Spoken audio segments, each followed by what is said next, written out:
ok? Abra sua Bíblia, amados, na carta de Paulo aos Gálatas, no capítulo 2, nós vamos ver dos versos 1 a 10. Uma história de luta pelo Evangelho. Esse é o nosso tema. O pastor Léo já comentou isso, e só abrindo um parênteses aqui dos bastidores, nós tínhamos combinado com os pastores de que concordamos juntos de que essa porção 1:6 a 2:10 trata-se do mesmo tema, né? Uma história de luta pelo Evangelho. Paulo, ele faz na carta aos Gálatas algo que ele não vai repetir em outras cartas, né? Ele já de início se defende. Ele já começa a carta dizendo: Paulo, apóstolo, não da parte dos homens, antes que vocês falem, nem por meio de homem algum, mas por Jesus Cristo, por Deus Pai, e aí por aí vai. Ele começa então, depois de defender o seu apostolado, ele defende o Evangelho. Só para vocês terem uma ideia, são 11 vezes que aparece na carta a palavra Evangelho. Dessas 11, 8 vezes são nessa porção, 1:6 a 2:10. A defesa do Evangelho vai até 2:21. De 3:1 a 5:15, ele ainda fala sobre o Evangelho, mas ele fala do Evangelho enquanto uma questão, enquanto não uma defesa, mas uma explicitação, uma exposição do Evangelho. E 5:16 a 6:18, ele fala sobre a ética do Evangelho. Isto é, se o Evangelho foi defendido, foi explicitado ou exposto, que tipo de vida nós, como crentes, precisamos viver de acordo com a égide. Lembrando do meu pai agora, que pregando usava muito essa palavra. Agora me veio até à mente a fisionomia dele. Natal dá saudade, né? Então, a égide do Evangelho, vivendo de acordo com o Evangelho, sob o domínio do Evangelho. A grande ideia do livro, sei que o pastor Macari e o pastor Léo já falaram com vocês, é que a nossa liberdade como presente gracioso de Deus em Cristo Jesus, ela é expressada na vivência da prática do Evangelho, que retira as amarras da lei moralista em nosso coração. Então há um contraste, vários contrastes. A carta aos Gálatas é a carta dos contrastes. Obras, fé, lei, Evangelho. Espírito, carne. Então você vai encontrar esses contrastes nesta carta, que é uma carta, como eu já disse, sui generis, diferente, distinta, porque eu creio, e estou junto aí com alguns comentaristas, é a primeira carta escrita pelo apóstolo Paulo. Ele vai escrever logo após a sua segunda viagem missionária, quando ele planta as igrejas na região da Galácia. Antes que você pense que a Galácia é uma cidade, a Galácia é uma região. Seria como se fosse uma Costa Verde, né? As cidades principais, Antioquia da Psídia, Derbe, Listra e Icônio. Essas igrejas foram plantadas, como eu já disse, por Paulo e Barnabé na segunda viagem missionária. Até então, Paulo não havia brigado com Barnabé por conta de João Marcos.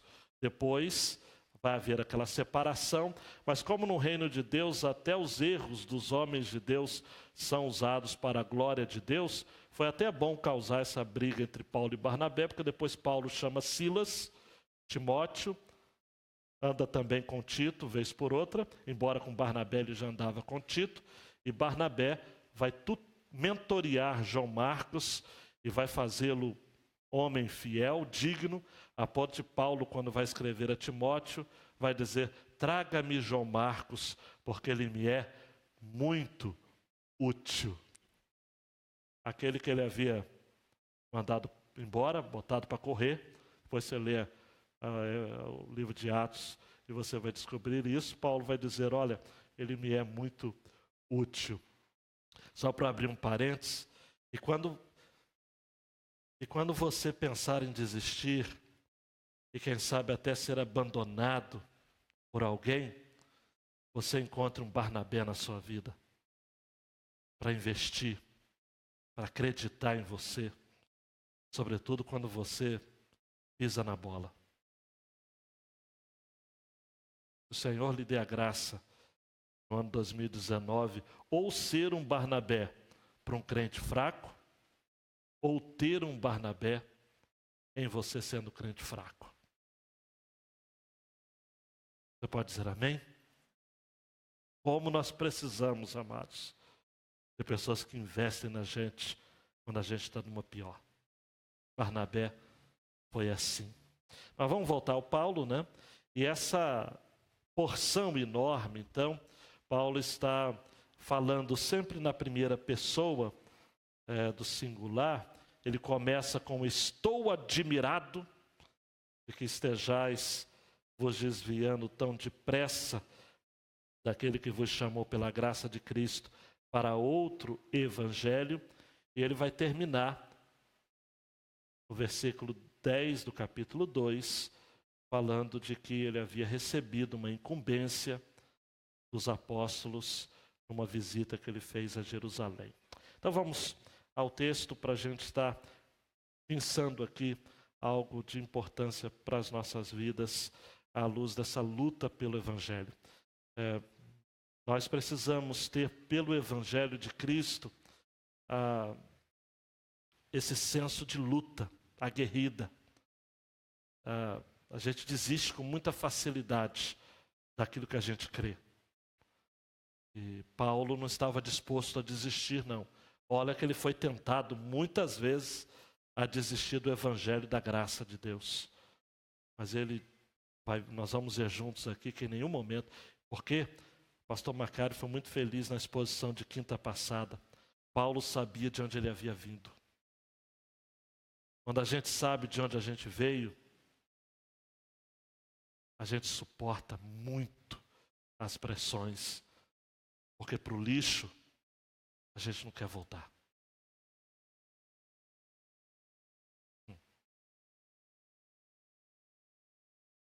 Capítulo 2, versos de 1 a 10. Depois de 14 anos do quê? Da conversão de Paulo. Tá? Então Paulo havia passado 14 anos de sua conversão. Subi outra vez a Jerusalém. Possivelmente era a segunda vez, das 4 vezes que Paulo subiu a Jerusalém. Com Barnabé, levando Tito também comigo. E é interessante, olha os simbolismos. Barnabé, judeu. Tito, grego, gentil. E Paulo leva eles para onde? Jerusalém, a igreja mãe, formada sua liderança judaica, fazendo questão de dieta, de ritos, de circuncisão, disso, daquilo outro. Atos 15 ainda não havia acontecido aquele concílio na igreja, uma igreja judaizante, tradicional, mais do que tradicional. É até um demérito falar do tradicional. Uma igreja moralista, legalista, gente do mal ali. Então Paulo, não sei se para provocar ou para marcar a posição, traz consigo um judeu, Barnabé, e um gentil, Tito. Subi por causa de uma revelação. Deus havia mandado ele subir. E expus a eles o evangelho que prego entre os gentios. Quem são os gentios? Os não-judeus. Mas em particular aos que pareciam se destacar, para que de algum modo não corresse ou não tivesse corrido inutilmente. Isto é, Paulo prega, expôs, né, o evangelho que pregava entre os gentios, mas ele escolheu aquele grupo dos que se destacavam, aquela liderança ali. Pedro, Tiago, João e os do partido da circuncisão, os legalistas, os chefões da igreja. Não sei, aqui não tem disso, mas se você já foi membro de alguma igreja assim, os donos da igreja. Lembrou? Mas nem mesmo Tito, que estava comigo, foi forçado a se circuncidar, embora fosse grego. Isso por causa dos falsos irmãos que haviam se intrometido e secretamente vieram espiar a liberdade que temos em Cristo Jesus para nos escravizar. Mas nem por um momento cedemos, ou nos submetemos a eles, para que a verdade do Evangelho permanecesse convosco. E aqueles que pareciam ser importantes, ainda que o tenham sido no passado, isso não me importa, pois Deus não considera a aparência humana. Esses que pareciam ser importantes, nada me acrescentaram. Mas não é porque Paulo está desdenhando dos apóstolos, está dizendo o seguinte: eles não acrescentaram nada ao Evangelho que eu preguei. O que é sinal de que o evangelho que eu estava pregando, eles concordavam. Eles estavam comigo. Eu recebi de Jesus o que eles receberam também de Jesus. Só que eles foram discípulos de Jesus, viram Jesus durante 3 anos. Eu não vi, eu sou o menor dos apóstolos. Mas o que eu falo é o que eles falam. Então eles nada me acrescentaram, eu estou bem. Falei o evangelho, recebi o evangelho. Estamos juntos. Pelo contrário, viram que o evangelho da incircuncisão, a pregação aos gentios, aos não-judeus, me havia sido confiado, assim como a Pedro, o evangelho, o ministério da circuncisão. Não se trata de 2 evangelhos, mas de 2 grupos distintos na igreja do primeiro século: os judeus e os não-judeus. Pois aquele que agiu por meio de Pedro para o apostolado da circuncisão, também agiu por meu intermédio para o apostolado aos gentios. E quando reconhecer a graça que me havia sido dada, repita comigo: graça. Paulo diz: olha, o que eu tenho recebido é por graça, não é pelos meus próprios méritos. Tiago, Cefas e João, considerados colunas, considerados importantes, eloquentes, imponentes na igreja, estenderam a mão direita da comunhão a mim e a Barnabé, para que fôssemos aos gentios e eles a circuncisão. E nos recomendaram somente que nos lembrássemos dos pobres, o que também procurei fazer com cuidado. Dando um clique aí, Caio, o Evangelho de Jesus tem um único conteúdo: a salvação pela graça, mediante a fé em Jesus. Para a gente ficar bem forte, firme nesse ideal que já foi compartilhado aqui pelos pastores, e durante a carta aos Gálatas essa exposição será repetida. Vamos dizer juntos, vamos lá? O Evangelho de Jesus tem um único conteúdo: a salvação.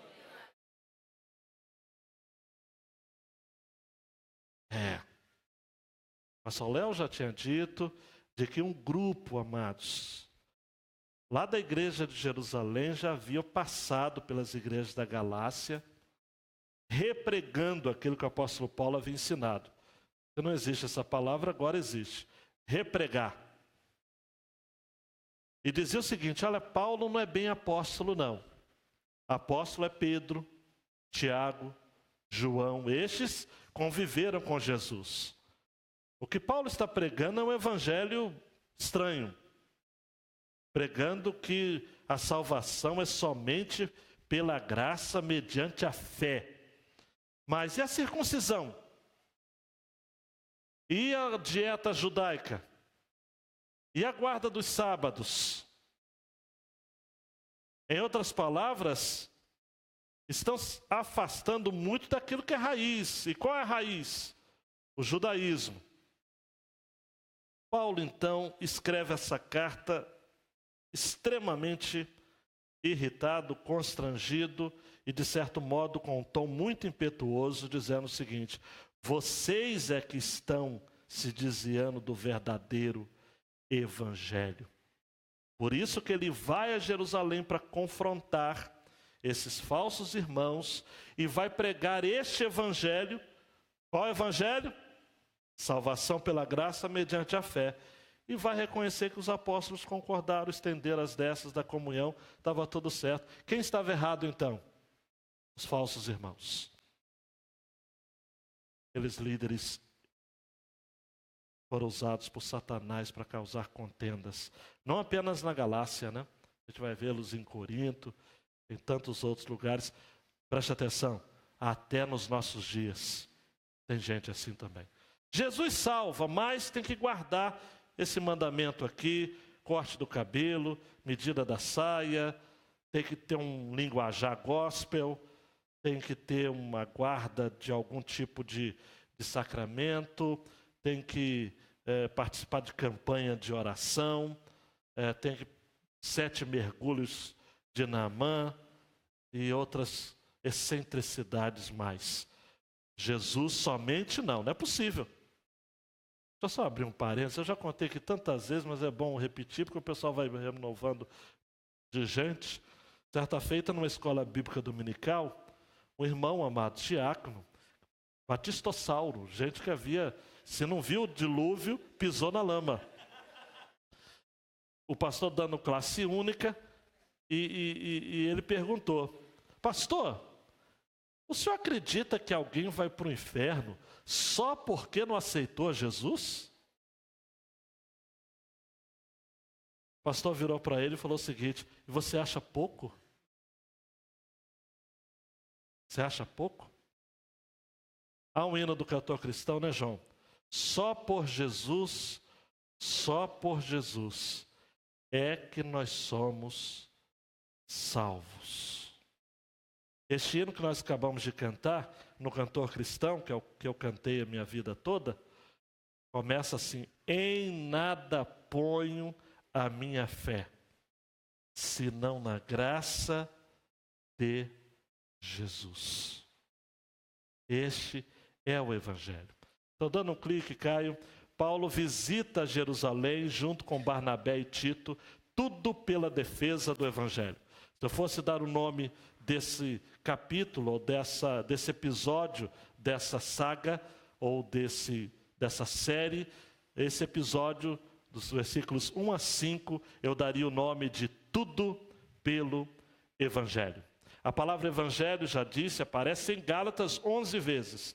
Nessa porção de 1:6 até 2:10, aparece 8 vezes. Paulo defende o seu apostolado, que é um modo incomum de começar uma epístola. Ele tem um carinho pelas igrejas da Galácia, Antioquia, Pside, Icônio, Listra e Derbe, e ali ele percebe então que haveria necessidade de um investimento. Essa carta então nasceu dessa controvérsia judaizante, mas antes que você ficasse controvérsia judaizante, é esse grupo que queria contaminar os novos convertidos, amados. É gente perversa.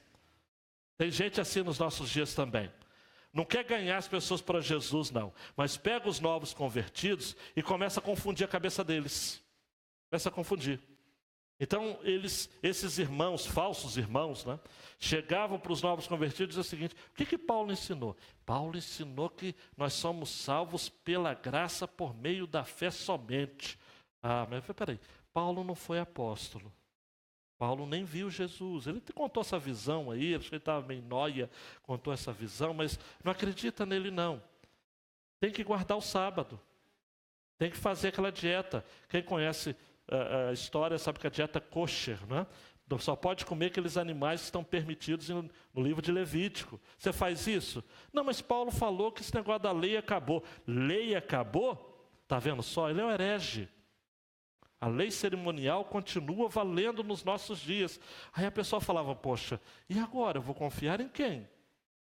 Paulo, então, em Antioquia, segundo o falecido Carlos Oswaldo, em Antioquia, escreve essa carta, e o pano de fundo é essa controvérsia legalista que vai dar origem ao concílio de Jerusalém, em Atos 15.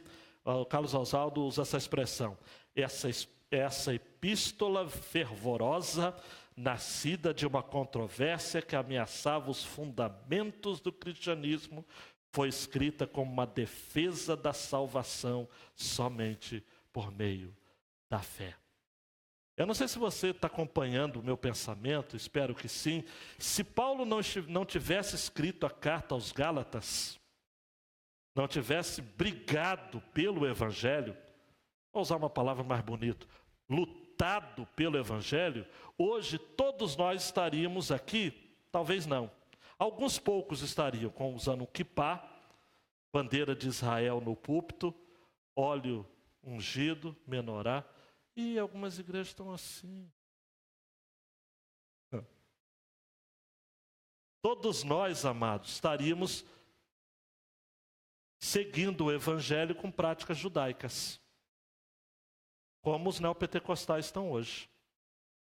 Celebraríamos Páscoa, que é uma festa judaica. Eu tenho ensinado para vocês, Páscoa não é uma festa cristã, é uma festa judaica. Pentecostes, tabernáculos. Nós estaríamos igual Edir Macedo, com aquela roupa, aqueles paramentos todos. Resgatando, usando uma expressão do João Alexandre, na sua música É Proibido Proibir, é proibido pensar. Costurando, recosturando o véu que se rasgou quando Cristo morreu. Resgatando as práticas da lei. Nós estaríamos fazendo sacrifícios aqui.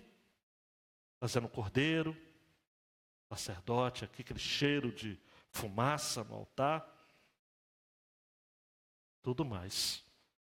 E não estaríamos salvos pela verdade do Evangelho. Então, graças a Deus, Paulo faz a defesa do Evangelho verdadeiro em contra-ataque aos chamados judaizantes, que defendiam a prática dos ritos e exigências da lei. Paulo, pastor Léo já deve ter explicado sobre esse outro evangelho, que é o evangelho legalista, um evangelho diferente, que Paulo vai dizer em 1:6 e 7 e 1:8 e 9. Paulo reitera que o que ele havia recebido por revelação, 1:12, vai usar essa expressão, porque não recebi de homem algum, nem me foi ensinado, mas o recebi por uma revelação de Jesus Cristo. E 2:2, subi por causa de uma revelação. Amados, o Evangelho não foi fabricado por homens. O Evangelho não é fruto de um homem sentado numa escrivania, recebendo como que por... Como é que chama aquele pessoal? Psicografia. Não. O Evangelho é revelação. O Evangelho foi dado por Deus. O Evangelho não pode ser inventado.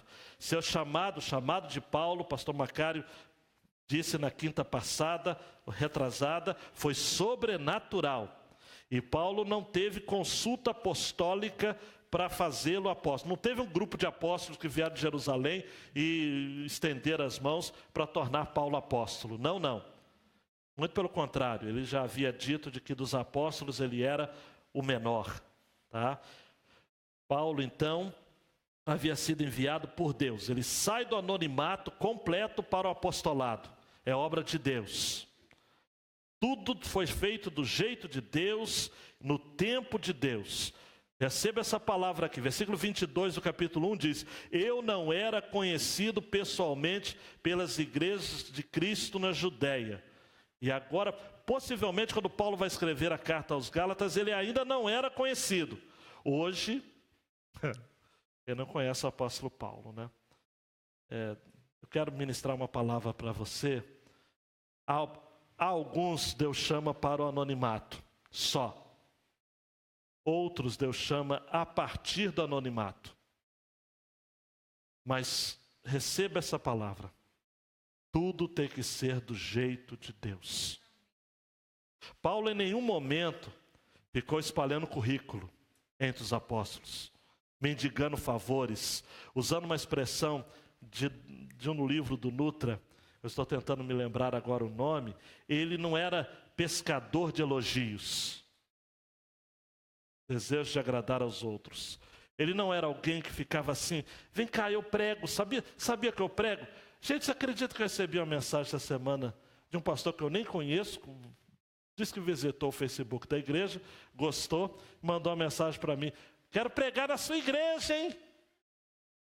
Falo, meu Deus do céu, quanto mais eu rezo, ou melhor, quanto mais eu oro, mais assombração me aparece. Paulo não ficava assim, eu vou pregar na sua igreja. Não. Paulo era desconhecido, no anonimato, e Deus chamou ele para o apostolado. Olhe para mim, se você está no anonimato, deixa Deus chamá-lo, porque Ele pode chamá-lo ou não. Mas sirva. Sirva. Paulo então decide, depois de 14 anos de convertido, já com 2 viagens missionárias no currículo, subir a Jerusalém com Barnabé e Tito por uma revelação. Por que ele foi? Eu não sei. Foi revelação, né? Só ele sabe. Na eternidade, pergunta para ele: Paulo, por que você foi para Jerusalém aquela segunda vez com Barnabé e Tito? Ele recebeu essa revelação para ter uma confirmação do que aquilo que ele estava pregando de fato era o Evangelho. Ok? Subi por causa de uma revelação, expus a eles o Evangelho que prega entre os gentios, em particular os que pareciam se destacar, já expliquei isso, mas nem mesmo Tito, que estava comigo, foi forçado a se circuncidar, embora fosse grego. Eu sei que você que conhece um pouco mais de Bíblia, sabe que em Atos 16, quando Paulo chama Timóteo, que era filho de uma judia e filho de um pai grego, mãe judia e pai grego, Paulo quis que este fosse com ele e tomando o circuncidou. E Atos 16, 3 diz: por causa dos judeus que estavam naqueles lugares. Aí você está perguntando, mas pastor, Timóteo, Paulo pediu para circuncidar. Tito, ele não permitiu que fosse circuncidado. Por quê? Eu vou levantar essa questão aqui com vocês. Me parece que Paulo procurou manter o que era essencial ao invés do que era estratégico. Timóteo, Paulo pede para ser circuncidado porque era estratégico para alcançar cidades majoritariamente com população judia. Tito, Paulo queria ensinar, aonde quer que ele estivesse, de que a circuncisão, conforme ele vai escrever ao final dessa carta, né? Lá no capítulo 6, versículo 15, pois nem a circuncisão, nem a incircuncisão são coisa alguma, mas sim o ser nova criação.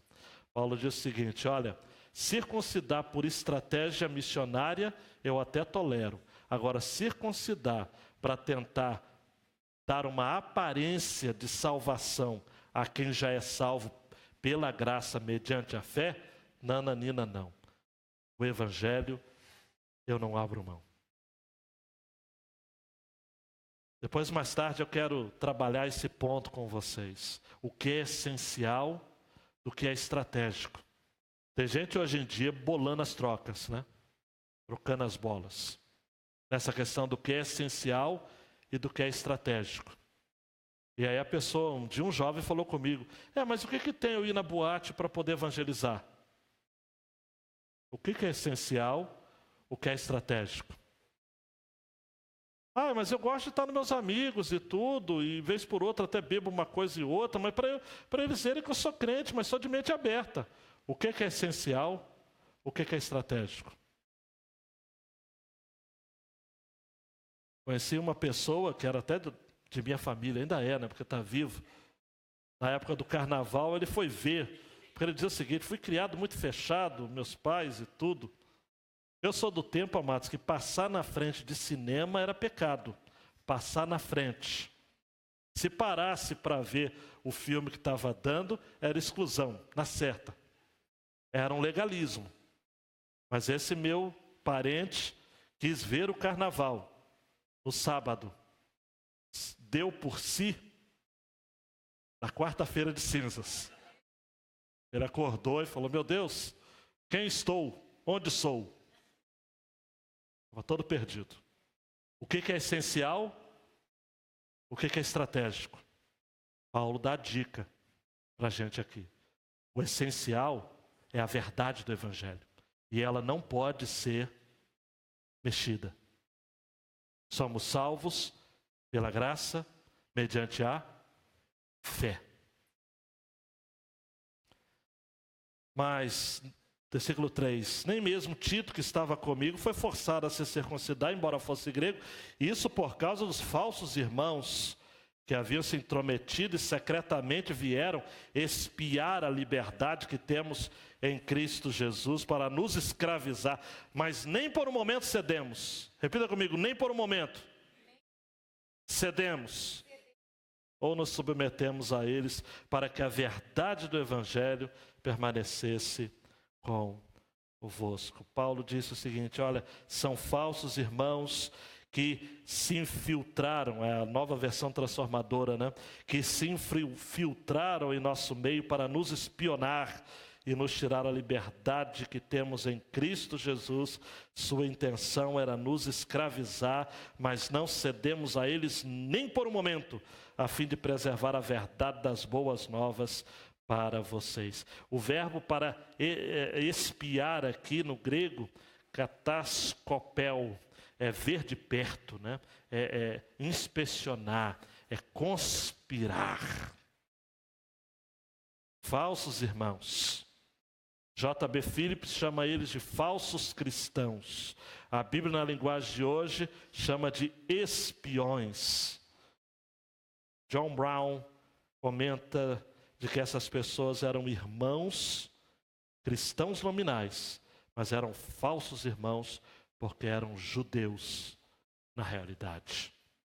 Falsos irmãos por quê? Porque eles eram judeus. Eles não haviam abandonado os pressupostos judaizantes. Tudo para, olha essa ênfase, a verdade do Evangelho permanecesse convosco. João Calvino vai dizer que os falsos apóstolos não aboliam totalmente o Evangelho, mas o adulteravam com opiniões pessoais, de modo que ele se tornava falso e mascarado. A gente precisa tomar muito cuidado com aqueles que até nos nossos dias não abolem o Evangelho, totalmente não. São como Denorex. Parece remédio, mas não é, né? Parece Evangelho, mas não é. Porque o adulteram com opiniões pessoais, de modo que tudo se torna falso e mascarado. Gente, é só dar uma zapiada em alguns programas evangélicos na televisão, que você vai ver. Não é evangelho aquilo lá. Não é evangelho. Meu Deus do céu, você está perdendo seu tempo. Não é evangelho. E Paulo vai dizer aos Coríntios, 2 Coríntios 11:3, segura aí. Temo que assim como a serpente enganou Eva com a sua astúcia, assim também sejam de alguma forma corrompidos os vossos sentidos e se apartem da simplicidade que há em Cristo. Gente, o Evangelho é simples. O Evangelho é Jesus. É Jesus. A segunda porção, se eu desse o nome, contato com a liderança da igreja, comunhão centrada no Evangelho. Se eu desse o nome a mais esse episódio, seria comunhão centrada no Evangelho. Paulo, a partir do versículo 6 até o 10, ele vai até compartilhar o Evangelho com aqueles que pareciam ser importantes, embora tenham sido no passado. E parece, amados, que Paulo está se referindo aos líderes em Jerusalém num tom desrespeitoso, mas não é não. A questão é, Paulo não joga confetes, Paulo não faz politicalha com os principais da igreja. John Stott vai dizer que Paulo não está depreciando os 12, mas ele está, de certo modo, até questionando as reivindicações dos judaizantes que estavam usando os nomes desses apóstolos para confrontar, para questionar a autoridade apostólica de Paulo. O problema de Paulo não são os apóstolos, são aqueles que usavam os nomes dos apóstolos. Até hoje em dia, amados, muitas vezes as pessoas usam determinados cidadãos, determinados nomes de influência, daqui a pouco eu falo sobre isso, para tentar colocá-los além do próprio Jesus, ou além dos próprios apóstolos. Eu estava lendo um comentário e o articulista estava questionando isso, de que um teólogo, por exemplo, ousou a dizer o seguinte: olha, nesse ponto eu discordo do apóstolo Paulo. O quê? Como assim? Discorda do apóstolo Paulo? Mas hoje nós temos a questão do, como é que chama? Nova perspectiva sobre Paulo. Paulinismo de Antioquia, paulinismo de Jerusalém. Hoje, se você for estudar crítica do Novo Testamento, a não ser no Charles Spurgeon aqui na nossa igreja, você vai pirar o cabeção, como diz a moçada mais jovem. Porque eles recortaram o apóstolo Paulo. Eles dividiram o apóstolo Paulo como um Edward Mãos de Tesoura faria. Vários Paulos. Mas a Bíblia não admite. Paulo aqui, amados, ele está defendendo o Evangelho e com a mesma simplicidade que ele vai escrever aos Coríntios, 1 Coríntios 15, 9. Porque eu sou o menor dos apóstolos. Eu não sou digno de ser chamado apóstolo. Alguns hoje são, né? Mas ele não. Paulo não era digno, hein? Paulo não era digno de ser chamado apóstolo, pois perseguia a igreja de Deus.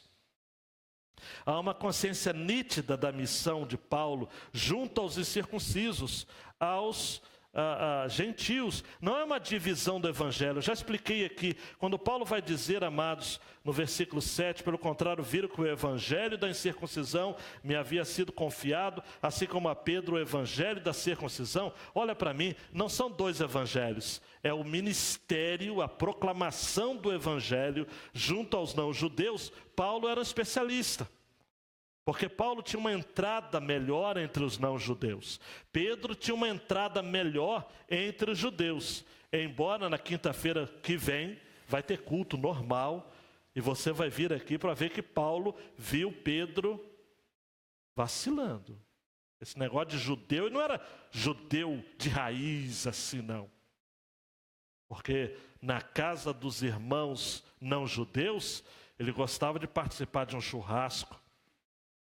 Uma costelinha de porco, maravilha. Gostava de um porco a pururuca, meu Deus do céu, uma maçãzinha na boca. Ele não era tão assim, judeu assim. Mas isso a gente vai ver na próxima quinta-feira, se Jesus não voltar. Então, Paulo defende aqui, amados, que há um único evangelho, há uma única fé apostólica. E Paulo defende a sua certeza. E João Calvino vai dizer de que a certeza da fé não depende de opiniões humanas.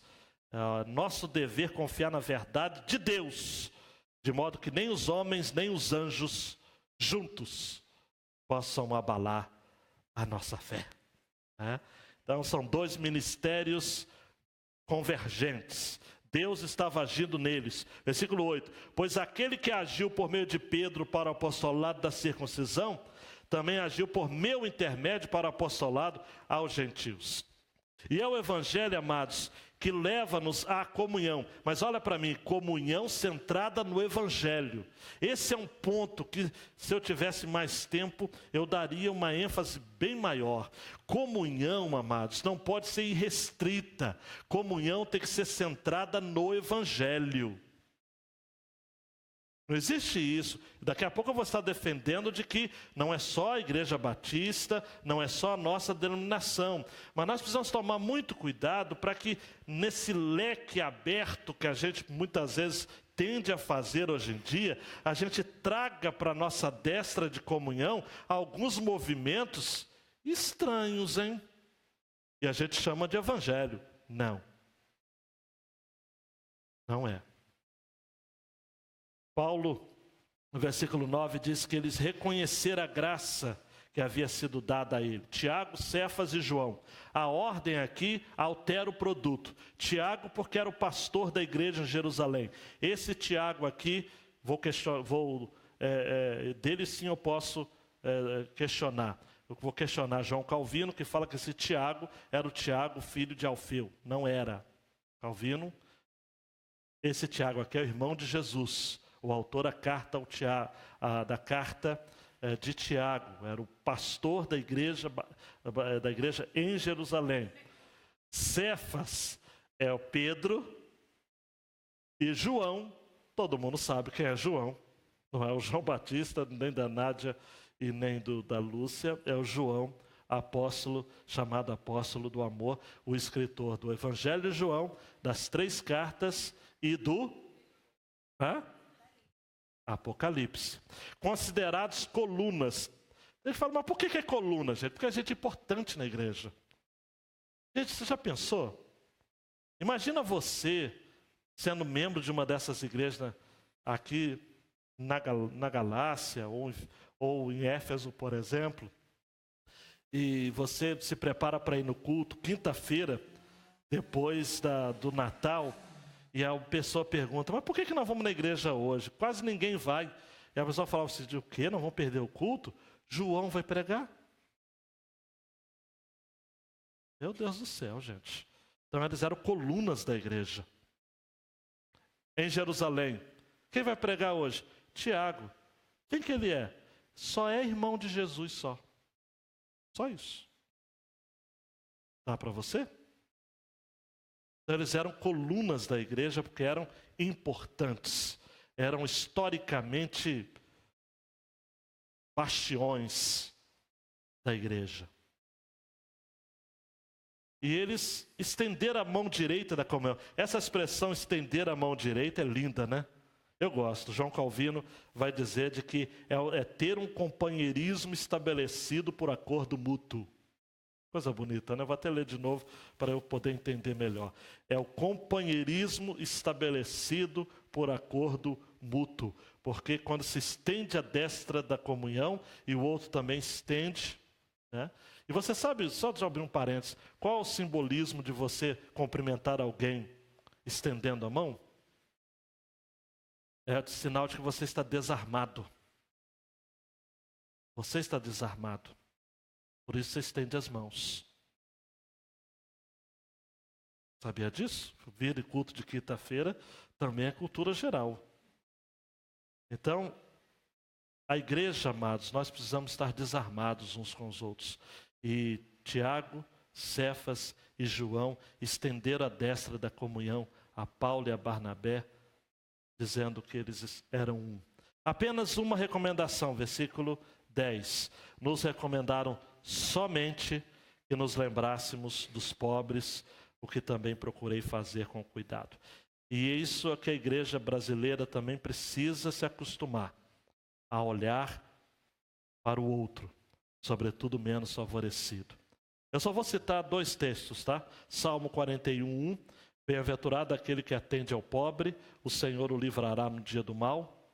E Provérbios 14:31, o que oprime o pobre insulta aquele que o criou, mas o que se compadece do necessitado o honra. Então Deus quer que também tenhamos um coração inclinado ao pobre. Caio, vamos às aplicações aí finais nessa nossa mensagem de hoje. Acompanhe aí, leia primeiro aí.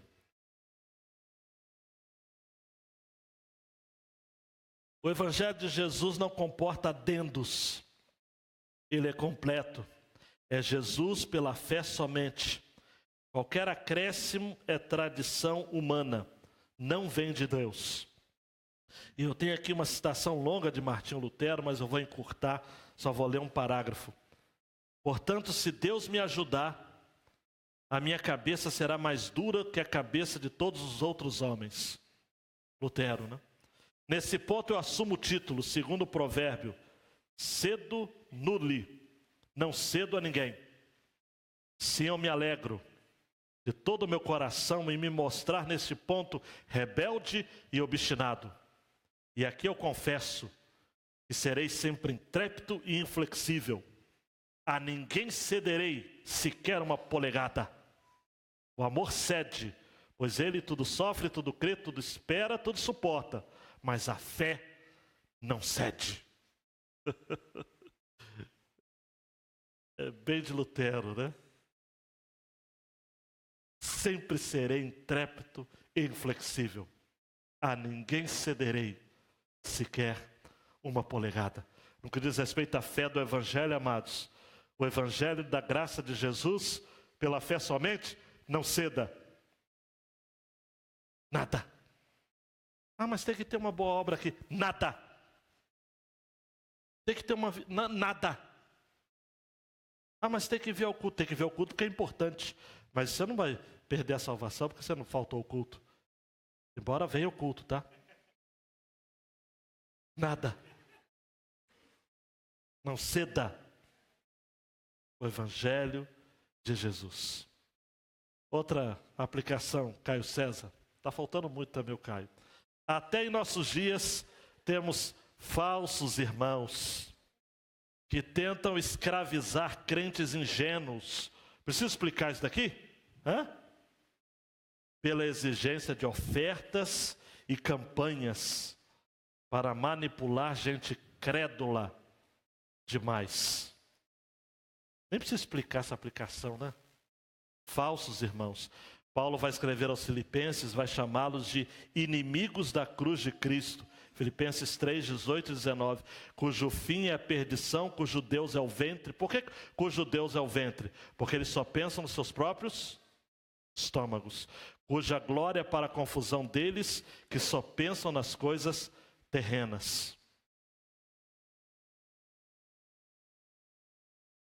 Eu me lembro que o Chico Anísio tinha um personagem, Jim Jones, que era uma sátira do famoso pregador Tim Tones. E ele fazia tinha até aquela musiquinha, que eu não vou cantar agora, mas vocês que acompanham, apesar que essa turma mais nova nem sabe quem foi Chico Anísio. E aí, ao final da sátira que ele fazia, pegando muito pesado, ele fazia de culto e usava o nome de Jesus. Ele era um ímpio. Ímpio, Chico Anísio, o ímpio. Mas ele costumava terminar o quadro dizendo o seguinte: eu aqui não quis refletir indiscriminadamente quem tem fé. Mas quem se aborrecer do Tim Jones é porque Tim Jones é.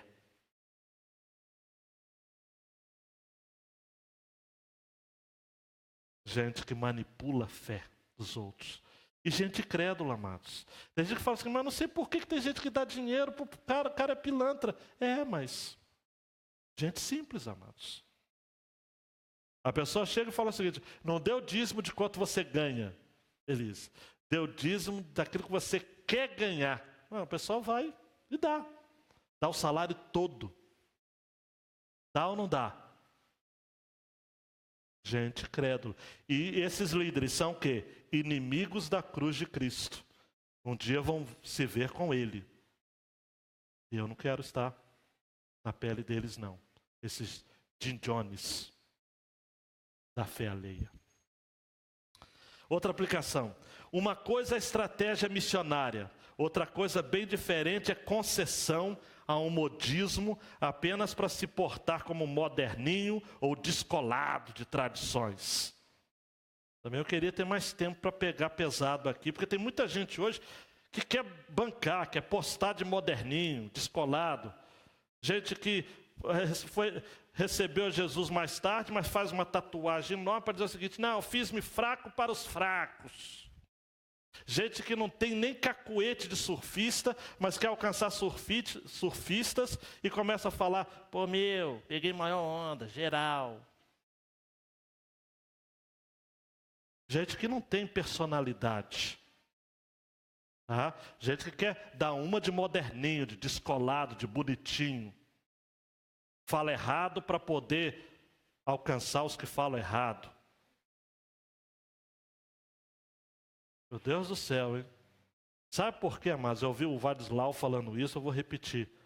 Sabe por que eu não baixo o tom, o meu tom não, mas o nível das mensagens para ficar ao nível mais básico, porque eu não subestimo a inteligência de vocês, porque eu sei que a gente pode subir junto. Aí você vai citar a Bíblia, né? Mas Paulo diz, fiz-me fraco para os fracos. A Revista Atualizada traduziu assim, a NVI também, para com os fracos tornei-me fraco. Mas a Revista Corrigida, nesse texto, ao meu ver, que acertou. Fiz-me como fraco para os fracos, para ganhar os fracos. Fiz como fraco. Não é fiz-me fraco. Entendeu? Você entendeu? Diga amém. Usa a cabeça. Todos pensam. É um livro que eu estou lendo do Vadislau. Todo mundo pensa. Outra aplicação, Caio César. Temos de respeitar nossos líderes ou mestres na atualidade, mas não podemos idolatrá-los. São homens como nós. Temos de orar por eles e manter uma comunhão restrita pela verdade do Evangelho. Porque tem coisa que esses medalhões falam que também não é tanto assim não. Mas nós vivemos um tempo, amados, de culto à personalidade, não é? E a gente acha, não, é o fulano que falou, pastor. Só não está com nada não, fulano de tal falou isso.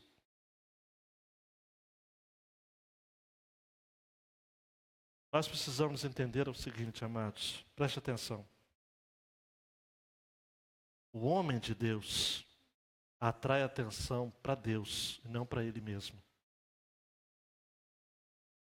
Eu até acredito que muitos desses medalhões aí virtuais, esses peixões, esses mestres que a gente realmente tem que ter humildade para aprender, no fundo eles são humildes.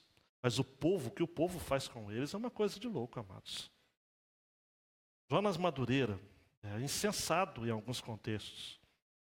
E ele é um cara extremamente simples. Porque o homem de Deus tem que ser simples. Um dia, eu só tive uma vez conversando com Hernandes Dias Lopes. E falei, pastor, muito obrigado, seus comentários estão sendo uma bênção aqui. Na época eu estava expondo Daniel. E, vez por outra, eu estou citando aqui o seu comentário. Muito bom trabalho, pastor Hernandes. Ele falou, meu filho, pegou assim na minha mão, assim até hoje. Ele pegou na minha mão, Dani. Olha a idolatria, né? Ele virou para mim e falou o seguinte, meu filho, não me cita não. Não precisa me citar. Ele é dado.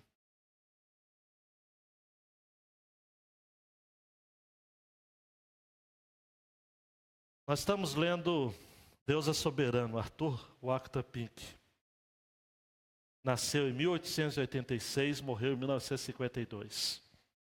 Era inglês. Foi pastor nos Estados Unidos, na Austrália, na Inglaterra, foi pregador. Em vida, amados, não foi valorizado. Por quê? Porque ele pregava que Deus é soberano. Esse livro que a gente está lendo não era popular nesses anos. Esse livro, por exemplo, só foi lançado em 1977. Quase não. Se ele morreu em 52, lançado em 77. Faz a conta aí. Richard Belwer, deixa eu só citar, eu coloquei no grupo dos líderes. Martin Lloyd Jones disse acerca de Arthur Pink. Falou para o pessoal que pregava. Não estude Karl Barth. Não estude Emil Brunner. Estude Pink. Ele sim vai ajudá-lo nos seus sermões. Richard Belker vai dizer o seguinte acerca de Arthur Pink. Nós não o idolatramos, mas o reconhecemos como um homem de Deus ímpar, que pode nos ensinar por meio da sua caneta. Ele verdadeiramente nasceu para escrever, e todas as circunstâncias de sua vida, mesmo as negativas que ele não entendeu, levaram-no ao cumprimento desse propósito ordenado por Deus. Você sabe qual foram as últimas palavras de Arthur Wachter Pink antes de morrer ao lado de sua amada esposa? Ele teria dito: as Escrituras explicam a si mesmas. O homem de Deus aponta para Deus. Cuidado com essa louvação a homens, a personalidade. Por isso que Paulo falou o seguinte: olha, eu falei com eles e tudo, mas normal. E por fim, o cuidado aos pobres não é uma tarefa opcional na missão da igreja. Missão que não é encarnacional não é missão, é desencargo de consciência. Eu também queria ter tempo para estar expondo isso daí. Hoje é a mensagem que eu queria ter tempo, né? Esse termo missão encarnacional eu devo a John Stott. É o autor que vai trabalhar isso, de que a igreja precisa ser solícita aos pobres. Livros dele do tipo Cristão em uma Sociedade Não Cristã, Comentário do Sermão do Monte, que também tem um outro tema, e outros livros mais. Dele vai estar estabelecendo isso. A igreja precisa encarnar-se em sua comunidade. Porque se a igreja não fizer isso, ajudar os pobres vai ser uma questão apenas de desencargo de consciência, não é? E eu gosto do texto de 2 Coríntios 8:9, que para mim é a máxima para o trabalho entre os pobres. Porque já sabeis a graça de nosso Senhor Jesus Cristo, que sendo rico por amor de vós se fez pobre, para que pela sua pobreza enriquecesses. Madre Teresa de Calcutá costumava dizer, antes de despedir os seus ministros, seus ajudadores: vão e ajudem aos pobres e procurem, sobretudo, Jesus, que se encontra disfarçado de pobre entre nós. A ideia de um Jesus que se fez pobre, ela é muito linda. Exageros. Eu sei que você que leu D.A. Carson, você vai dizer que nós não podemos encarnar a missão de Jesus, porque nós não podemos salvar as pessoas. Tá bom, D.A. Carson, não estou falando encarnação para fins de salvação. Eu estou falando de encarnação em termos de identificação com o pobre. Isso a gente precisa. Os mais carentes. Eu quero terminar então a mensagem reforçando aquilo que Paulo está nos ensinando aqui, que é a comunhão centrada no Evangelho. Hoje em dia, amados, olha para mim, não dá mais para evangelizar uma pessoa e dizer o seguinte: procure a igreja mais próxima da sua casa. Já foi assim, não foi, Luiz? Procure a igreja mais próxima da sua casa. Hoje a gente tem que falar o seguinte: procure a igreja mais próxima da Bíblia. Mas é fato também, amados, eu não sei como é que você vai receber isso daí, mas se segura aí na cadeira, de que nós, os batistas, a despeito de nossa história de defesa do Evangelho verdadeiro, nós não somos a única expressão do Evangelho fiel de Jesus. Não. E nós temos que respeitar as outras tradições. Naquilo que é centrado no Evangelho, irmãos, vamos lá. Os irmãos metodistas, presbiterianos, assembleanos, aqueles que pregam o Evangelho de Jesus, precisamos. Então eu quero terminar destacando, eu sei que alguns aqui já conhecem, mas resgatando a história de um homem chamado George Whitefield. Este homem foi um pregador metodista calvinista, e que era amigo pessoal de John Wesley, que era um metodista arminiano. Morreu arminiano. E eles brigavam entre si. Mas o Whitefield sempre dizia o seguinte: para Wesley. E Wesley, aquele jeitão dele. Mas o Whitefield tinha um coração brando. Tanto é que o Wesley muitas vezes não queria nem falar com o Whitefield. Ele falou: não. Um dia perguntaram para o Whitefield, pastor Léo, conhece essa história? Whitefield, John Wesley vai estar no céu? Ele falou: vai. Você vai vê-lo no céu? Ele falou: eu vê-lo não.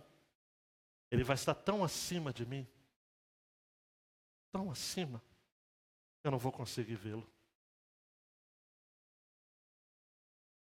Talvez você não saiba, mas quando George Whitefield morreu, quem pregou no velório dele? John Wesley.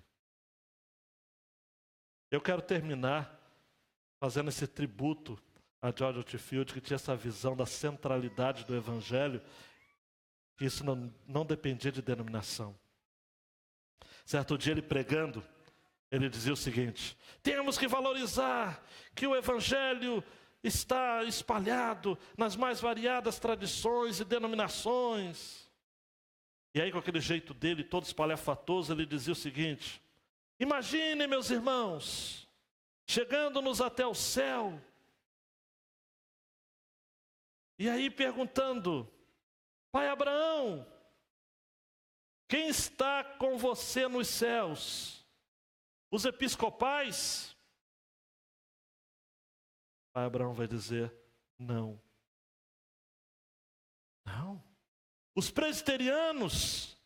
E o pai Abraão disse: não. Os independentes, os metodistas? Não, não, não. E aí se pergunta: quem está com você, pai Abraão?